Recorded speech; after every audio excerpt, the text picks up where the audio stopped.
급속히 늘고 있는 가계부채는 우리나라를 둘러싼 세계의 경제 상황에 따라 그 위험이 더 커지고 있습니다. 국제적으로 가장 큰 위험 요소는 미국의 금리 인상입니다. 지난해 말 미국은 7년에 걸친 제로금리 시대를 끝내고 금리를 인상했습니다. 이에 따라 세계의 투자 자금이 화폐 가치가 높아진 미국으로 이동하고 한국 내 외국 자본의 이탈도 우려되기 때문에 한국은행은 자본 유출을 막기 위해 금리 인상을 단행할 가능성이 큽니다. 그렇게 되면 눈덩이처럼 불어나고 있는 가계부채에 이자 폭탄까지 더해지고 저금리로 떠받치던 부동산 시장도 주저앉을 수 있습니다.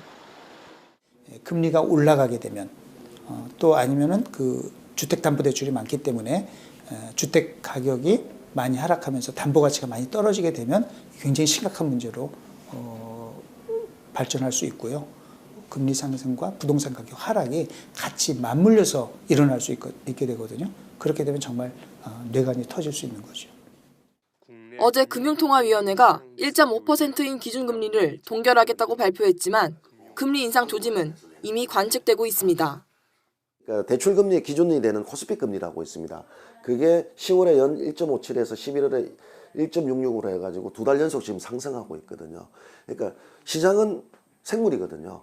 미국 금리가 올랐기 때문에 한국은행 기준금리를 안 올린다고 해가지고 안 오르는 게 아니거든요. 가계부채의 최대 뇌관인 부동산 가격 하락은 차기 정부에서 일어날 가능성이 있습니다. 지난해 말 나온 한국은행의 보고서입니다. 한국은행은 우리나라 국민들이 57세까지 부채를 늘리다가 그 이후 부동산 등 실물 자산을 처분해 빚을 갚는다고 분석했습니다.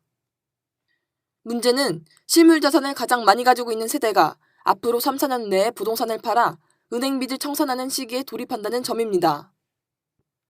만약 다음 정부에서 이들이 부동산을 시장에 내놓으면 공급이 늘고 결국 부동산 가격이 급락하는 상황이 초래될 수 있습니다.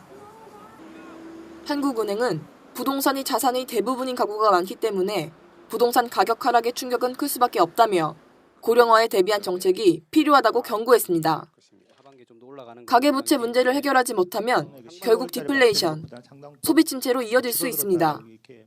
빚을 이제 이자를 갚아야 되잖아요. 그러면 이제 그걸 못 갚으니까 다시 빚을 내서 빚을 갚는 단계가 된단 말이죠. 이 단계가 되면 이제 소비는 더 이상 늘어날 수 없는 장기 침체의 국면에 들어가고요. 우리 경제는 이미 거기에 들어갔다고 생각을 합니다. 그러니까 일본은 소비 침체가 장기화되면서 잃어버린 10년을 겪었습니다. 전문가들은 오래된 채무부터 과감하게 정리해야 한다고 해결 방안을 제시합니다. IMF 때 이렇게 발생한 부실 채권, 또 2003년 카드 대란 때 발생한 부실 채권 이런 것들이 있거든요. 오래된 채권, 10년 이상 된 거. 이런 거는 진짜 과감하게 정리를 해야 됩니다. 그런데 그게 아직까지 계속 돌아다니면서 사람들 괴롭히거든요. 그런 채권이 계속 사람을 괴롭히면 정상적인 경제생활을 못하게 됩니다. 가장 근본적인 해법은 가계 소득 자체를 높여 빚 갚을 능력을 높이고 대출이 필요 없는 상황을 만드는 겁니다. 지금 우리 경제에서 중요한 건 뭐냐?